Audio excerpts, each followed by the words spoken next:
사랑하고 축복합니다. 9월 20일 토요일입니다. 오늘 하루도 믿음으로 승리하는 하나님 나라의 백성들이 되시기를 축복합니다. 오늘 말씀 제목은 하나님이 하셨습니다 라는 제목으로 말씀을 나누고자 합니다. 오늘 본문은 역대하 6장 1절에서 11절까지 말씀입니다. 말씀을 봉독합니다. 그때 솔로몬이 이르되 여호와께서 캄캄한 데 계시겠다 말씀하셨사오나 내가 주를 위하여 거하실 성전을 건축하였사오니 주께서 영원히 계실 처소로소이다 하고 얼굴을 돌려 이스라엘 온 회중을 위하여 축복하니 그때 이스라엘의 온 회중이 서 있더라. 왕이 이르되 이스라엘의 하나님 여호와를 송축할지로다. 여호와께서 그의 입으로 내 아버지 다윗에게 말씀하신 것을 이제 그의 손으로 이루셨도다. 이르시기를 내가 내 백성을 애굽 땅에서 인도하여 낸 날부터 내 이름을 둘 만한 집을 건축하기 위하여 이스라엘 모든 지파 가운데서 아무 성읍도 택하지 아니하였으며 내 백성 이스라엘의 주권자가 될 사람을 아무도 택하지 아니하였더니 예루살렘을 택하여 내 이름을 거기에 두고 또 다윗을 택하여 내 백성 이스라엘을 다스리게 하였노라 하신지라. 내 아버지 다윗이 이스라엘의 하나님 여호와의 이름을 위하여 성전을 건축할 마음이 있었더니 여호와께서 내 아버지 다윗에게 이르시되 네가 내 이름을 위하여 성전을 건축할 마음이 있으니 이 마음이 내게 있는 것이 좋도다. 그러나 너는 그 성전을 건축하지 못할 것이요 네 허리에서 나올 내 아들 그가 내 이름을 위하여 성전을 건축하리라 하시더라. 이제 여호와께서 말씀하신 대로 이루셨도다. 내가 여호와께서 말씀하신 대로 내 아버지 다윗을 대신하여 일어나 이스라엘 왕위에 앉고 이스라엘의 하나님 여호와의 이름을 위하여 성전을 건축하고 내가 또 그곳에 여호와께서 이스라엘 자손과 더불어 세우신 언약을 넣은 궤를 두었노라 하니라. 아멘. 오늘 말씀 제목은 하나님이 하셨습니다 라는 제목으로 말씀을 나누고자 합니다. 이번 한 주간의 말씀은 솔로몬의 성전 건축 이후에 이 성전을 하나님께 드리고 백성들에게 이 성전 건축의 완성을 알리는 내용으로 되어 있었습니다. 이 내용은 또 다음 주까지 이어집니다. 솔로몬이 성전 건축을 마치고 이 성전을 하나님께 드리는 이 과정 속에 구름이 성전에 가득하게 되었지요.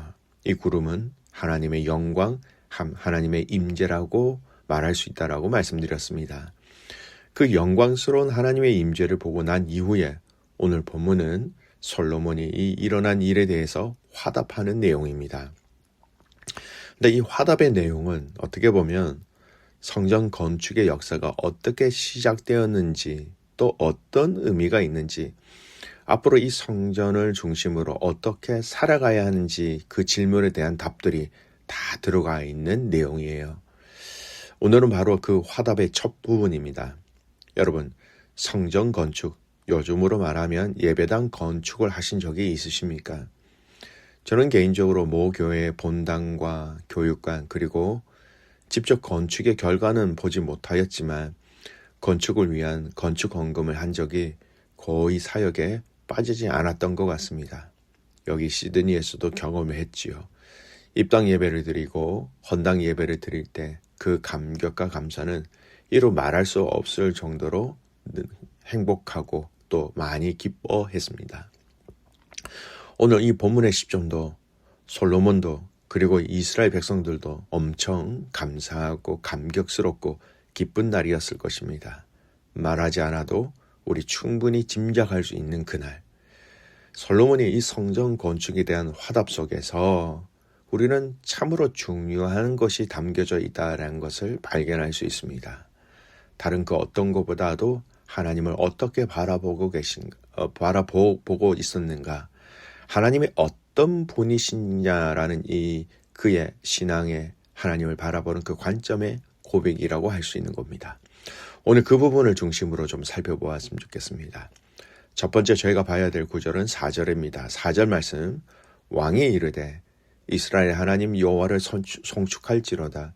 여호와께서 그의 입으로 내 아버지 다윗에게 말씀하신 것을 이제 그의 손으로 이루셨도다 이르시기를. 성전 건축에 대한 다윗이 하고자 하는 그 의지가 있었으나 하나님은 좋으나 거절하시고 솔로몬을 통해서 이루시기를 원하셨지요. 그 스토리를 이야기하면서 결론을 뭐라고 얘기하고 있습니까? 여호와께서 그의 입으로 내 아버지 다윗에게 말씀하신 것을 이제 그의 손으로 이루셨도다. 히람과 이스라엘 백성들과 다윗이 준비한 모든 사랑과 모든 내용 재료들을 총력하여 모아서 이 성전을 건축하였습니다. 사람들의 손길 하나하나, 지혜 하나하나가 다 모여 이 성전 건축이 완성되었는데 솔로몬이 지금 무엇이라고 얘기하고 있습니까? 4절 말씀 그 핵심 부분이 다윗에게 말씀하신 것을 이제 그의 손으로 이루셨도다. 하나님이 행하셨다라는 것을 얘기하고 있는 겁니다. 이 성전 건축은 내가 한 것도 아니요. 이 이야기를 듣고 있는 이스라엘 백성들도 아니요. 하나님이 그의 손으로 하신 것입니다라는 것을 선포하고 있는 것입니다. 다른 구절을 살펴볼까요? 여러분, 이 성전 건축이 하나님께서 하셨다라는 것을 근거할 수 있는 여러 성경이 있습니다. 역대상 28장 12절 보면 이런 말씀이 있습니다.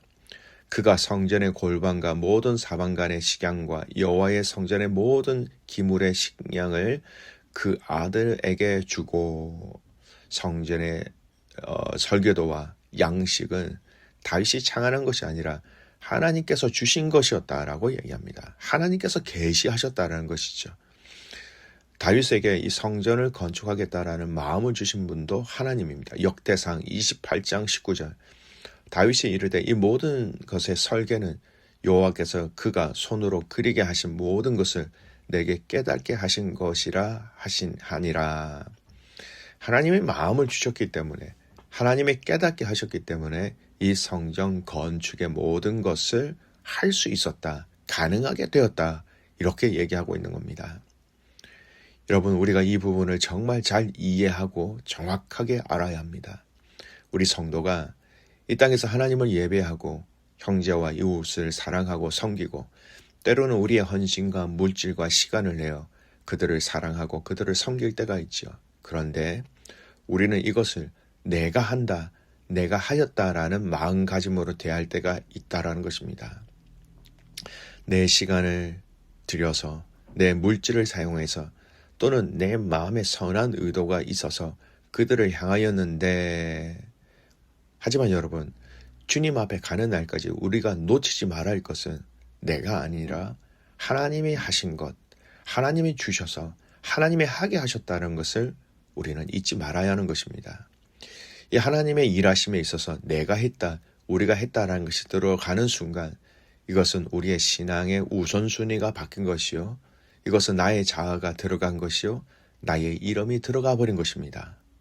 내가 가진 지혜, 하나님이 주신 것이다. 내가 가진 물질, 하나님이 주신 것이다. 내가 가진 나의 좋은 성품, 하나님이 주신 것이다.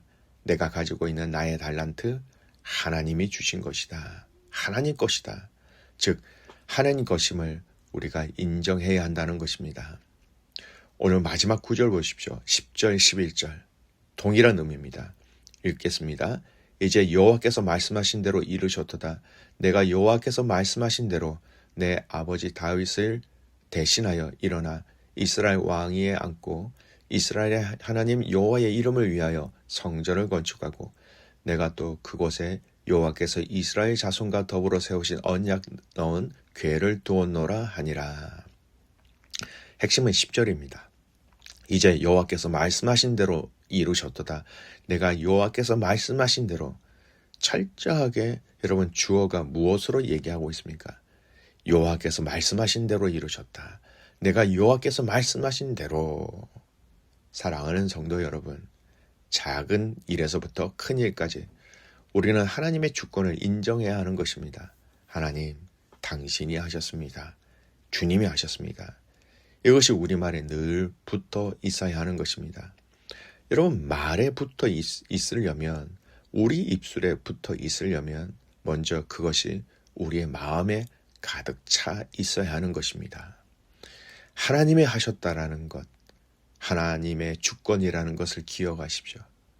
이 고백은요, 내가 아니라 하나님 당신입니다라는 것을 의미합니다. 우리 보기에 좋은 일도 하나님이 하셨습니다라고 이야기하는 사람은 우리가 경험하기 싫은 문제, 아픔, 이 모든 것을 하나님의 주권으로 해석하기에 하나님이 해결하실 것임을 고백하는 믿음의 고백이 되기도 합니다. 우리의 아픔과 상처와 어려움의 일에도 하나님의 주권을 선포함으로 하나님이 해결해 주실 분이심을 믿고 신뢰할 수 있게 되기를 주님의 이름으로 축복합니다. 이 하나님의 주권을 인정한 한 인물의 이야기 말씀을 읽고 오늘 결론을 내리고자 합니다. 욥기 1장 21절 말씀입니다. 이르시되 내가 모태에서 알몸으로 나와 싸운즉 또한 알몸이 그리로 돌아갈지라. 주신 이도 여호와시요 거둔 이도 여호와시니 여호와의 이름을 찬송 받으시니이다 하고. 욥은 재산과 자녀를 한꺼번에 잃는 극심한 고통 속에서도 모든 것이 하나님의 주권적 섭리 속에서 행해진다라는 사실을 고백했습니다. 주신 이도 생명, 소유, 자녀, 건강 등 모든 것이 하나님께서 허락하신 선물이라는 의미입니다. 거두신 이도 그것을 가져가실 권리도 하나님께 있다라는 의미입니다. 결국 이 욥의 시선은 재산이나 환경이나 자기가 한 것이 아니라 그냥 온전히 하나님께 그 시선이 고정되어 있었다라는 것입니다. 사랑하는 성도 여러분, 기억하십시오. 오늘 저와 여러분의 삶 속에서 기억해야 될 아주 중요한 삶의 원리가 있다면 바로 이것입니다. 하나님의 주권, 하나님이 하셨다라는 것입니다. 이것을 통하여서 오늘도 하나님을 인정하고 하나님께 영광 올려드리는 저와 여러분이 될 수 있기를 주님의 이름으로 축복합니다. 아멘. 기도하겠습니다. 살아계신 하나님 아버지, 감사와 찬송과 영광을 주님께 올려드립니다. 하나님 아버지, 오늘 이 성전 건축에 하나님 그 아름다운 이 과정을 보면서 솔로몬이 고백한 그 고백이 우리의 모든 믿음의 성도들의 진실한 고백이 되게 하여 주시옵소서. 하나님의 하셨다라는 것들, 하나님의 주권을 인정하는 것들, 주신 이도 또 가지고 가신 이도 하나님이라는 그 심령으로 오늘 이 하루를 살아가게 하시고 우리가 하고 있는 모든 일들 가운데 하나님의 간섭하심을 볼 수 있도록 믿음의 눈을 열어 주시옵소서. 내일은 믿음의 공동체가 함께 예배드리는 날입니다.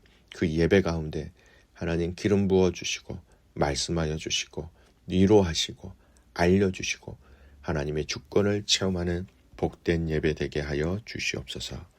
그렇게 하실 그 주님을 신뢰하며 살아서 역사하시는 예수 그리스도의 이름으로 감사하며 기도드리옵나이다. 아멘.